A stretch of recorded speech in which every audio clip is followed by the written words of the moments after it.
Strait, damn Joe, damn all you smooth country singing girl. Who knew what you were doing? But the style when you walk right in, you sang with her heart.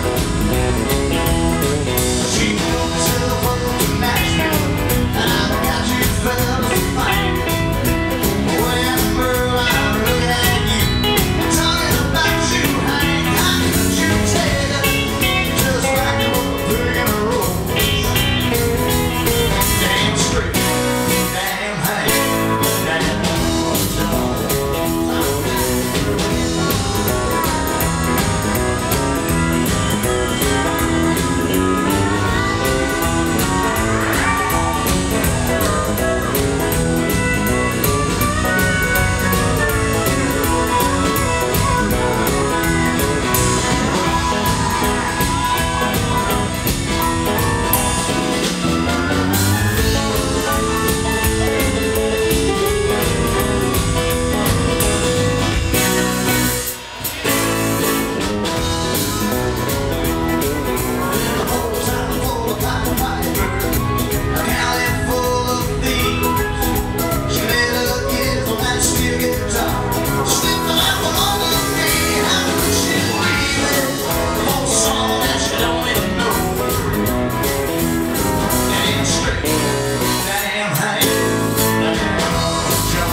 Mike, you grew up in Tomball, Texas. Tomball, Texas is a fun place. When I was there, I had a fake ID when I was probably 16, and I already looked like I couldn't even get into a bar right now. But there's a good bar scene in Tomball that I learned from my dad, of course, and my grandfather. It's all the same bars that have been around forever. Bars stay open there. Unlike Austin, bars stay open there for a long time. And it's all the same people. And that's, I mean, for me, I had a pretty good place growing up. A lot of my friends came out and hung out at my house most of the time. That's where we jammed and stuff too, in our garage. Well, we had a shop. But you know, most of the time I was underage drinking and jamming with the boys. If we could go back in time and go to your room and dig through your tapes and CDs and all that, who were some of the people we'd find in there?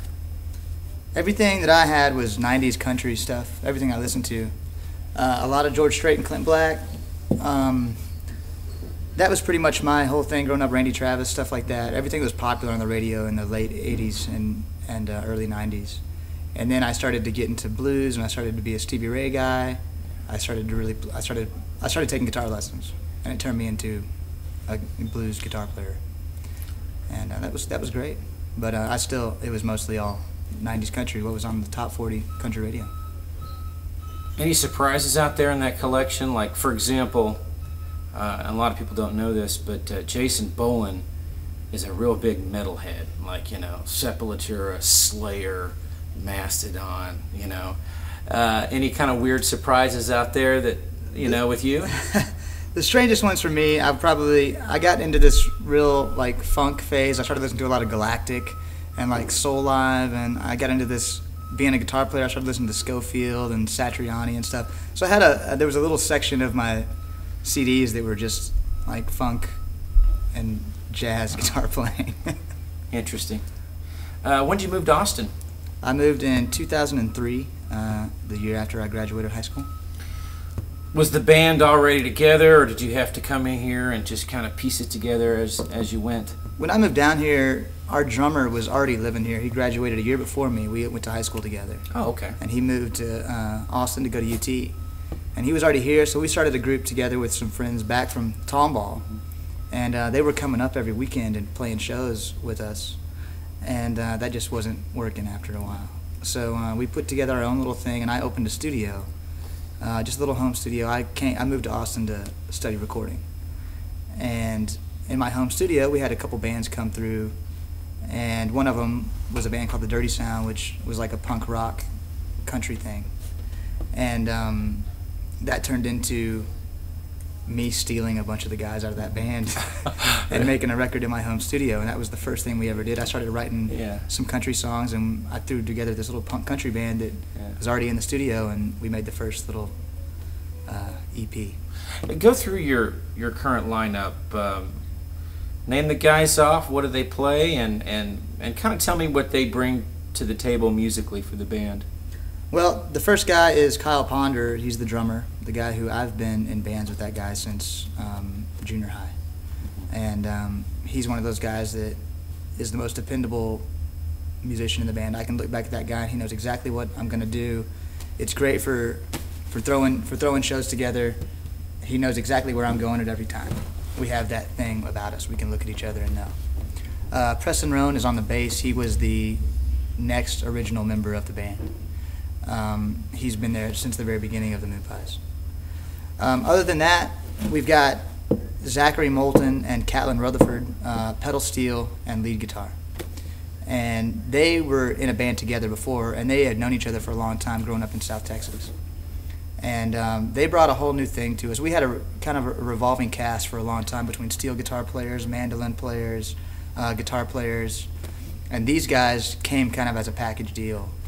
And it's worked out great for us because they practice together, they learn things together. They're a powerhouse of our band. Well, it's kind of like you have two package deals in the band because it's you and the drummer. That's for sure. And then those two guys. So, yeah, you know. Absolutely.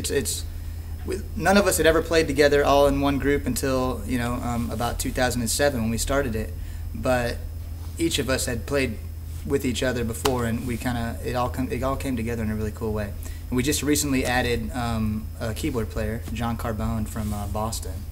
He came in and saw us play at the Hole in the Wall here in Austin maybe 2 years ago, and came up to me after the show and gave me a card. Said he just moved down from Berkeley. He was a Berkeley student and wanted to join a honky-tonk band. So we kind of threw him in the fire. That's kind of how people join the band, is we throw him in the fire on shows, and if you can get up on stage and play 3 hours of country covers, right, then you're pretty much in the band. Well, and that's kind of something about Austin. Only in Austin can you get a guy from Boston, Harvard, and all that coming down, to be in a honky-tonk band. It's kind of the character of this town. It's kind of weird like that. It's been 2 years since The Hard Way was released. Yeah. When can we expect some new material, dude? Soon, man. I've been writing. After the record came out, after The Hard Way came out, we started touring that record really, really hard. And we've pretty much played, 5-6 nights a week ever since that record came out, and it's put a strain on writing new material. Yeah. But here, over the past few months, it's really been kind of flowing. I've got some new inspiration. I feel good about what I'm writing, and I'm being influenced by a lot of the things that a lot of the people that we're playing with these days. A lot of the people out of the red dirt scene, and people that I didn't really listen to beforehand, and it's starting to influence my writing. For sure, I can tell. But we've got a good number of songs that we're trying out live right now, and we hope to go in the studio in the next 2 months and hopefully have something out by the fall. We're here at the Broken Spoke here in Austin, Texas.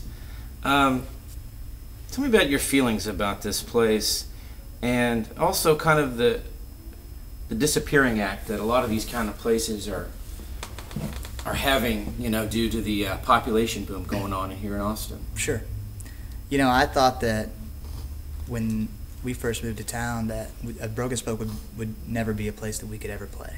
It was too legendary for us to be in, and it was never on. I came out here and saw shows all the time, but I never thought we would ever be playing in the bar. And luckily we got booked for a wedding here one time, and Mr. White, the owner, was out behind the bar watching our sound check, and he had heard about us from a couple other people, and that same day he asked me if we wanted to try out a residency here, which is fantastic because we didn't even do the classic thing here is to play the front room for years and then you finally get moved to the back room, but we just came straight to the back room. Right. And it's been an honor to do it, and I still love doing it. The thing is, with Austin being like the #1 growing population in the U.S., you can walk outside and see the proof of it. There's condos on either side of this place. Those weren't here just a few years ago. Not at all. I mean, now you could drive down Lamar and totally miss the Broken Spoke. You would never see it. And you know, and it's sad that it's being sucked up into it, but also at the same time, it does give these people that are moving into these condos. It's like I live next to the Broken Spoke. I can go down there and see some legendary honky tonk music in a legendary venue any night of the week. I live right there. I can walk back to my house. Well, hopefully they feel. Hopefully they feel that way. Hopefully they value what they've got. I do have a fear because there's a lot of noise ordinance problems here in Austin. And the live music capital of the world. And I do feel like some people move into these places not realizing that that's going to be a serious part of their lifestyle, is having a band play till midnight or later every night of the week. It's one of the things that makes Austin. Here I can go see someone every single night. Yeah. And it's going to be great. On Sundays. Yeah. Especially Sundays. Sunday nights are packed, man. Yeah. You know? That's my good night to go out. And let's just get back to the new material. You're kind of getting influenced by some of these Red Dirt artists, you know, the Okies, sure, so to speak. Are we going to see a kind of a departure from what we're used to seeing with you guys on this new album, or? Well, I don't think it'll be very much a departure because I write songs that I know will really fit into our set, and our set is a really danceable, high energy set. Okay. And everything that I write, we take it to the band and then we figure out different ways we can do it. Maybe we can swing it, maybe we can play it straight, we can make it a shuffle, but it all kind of works to fit into the way our set plays out. Right. And in my mind, our swing stuff and our true Texas country thing really works well for our set. And so most of the songs that I'm writing, whether I might write them as a singer-songwriter song at the house, when we come and we play them on the record and on stage, it'll still be that Texas swing and the traditional. It's got to have a traditional background to it. Do you have anybody in mind to produce? I've been thinking about that a lot lately with producers. It was a conversation we were having about 6 months ago about possibly having Billy Gibbons produce our record. And that's something I'm still into. But right now, I've been writing a lot of songs that I think kind of go back to a Mel McDaniel kind of thing and early George Strait. And I'm acquaintances with Sonny Throckmorton, who wrote a lot of the Mel McDaniel songs and wrote Cowboy Rides Away for George Strait. Right. And I'd like to get into a room and do some co-writes with him and see if he would be into producing our record. I'd like to make it something that's kind of the next level of where country music went from the traditional country into the 80s and the 90s, where it got a little bit more polished and a little bit more commercial, without going over the top and overproduction and like the way that it is now, I feel. So it's twang flavored pop. Sure, absolutely. And right there, when you have the Clint Blacks of the world and that era of music, and with Clay Walker and all that stuff in that early '90s thing, it was right. I think the right amount of production on those records that didn't take it over the top, and it was still country music, and it was still danceable, and I kind of want to start delving into that, and hopefully Sonny Throckmorton will be able to help us do that. Cool. All right, and here's our last question, and it seems to be the most popular. Mike, what is your favorite breakfast cereal? My favorite breakfast cereal has got to be Honey Nut Cheerios, the old classic. I can remember every morning with my dad, whenever I went to school, we would wake up in the morning and I ate Honey Nut Cheerios and he ate Golden Crisps. And that was like the only thing we did, before he drove me to where the bus picked me up. And even I wrote a line about it in our first song that we ever played with the band, it was I like fresh bananas in my Cheerios. So I have to answer Honey Nut Cheerios. That's fine. There is no wrong answer. Oh, good. Oh, I was worried, man. I didn't know if I was going to pass. Oh, yeah. Flying colors, dude. Thanks. All right.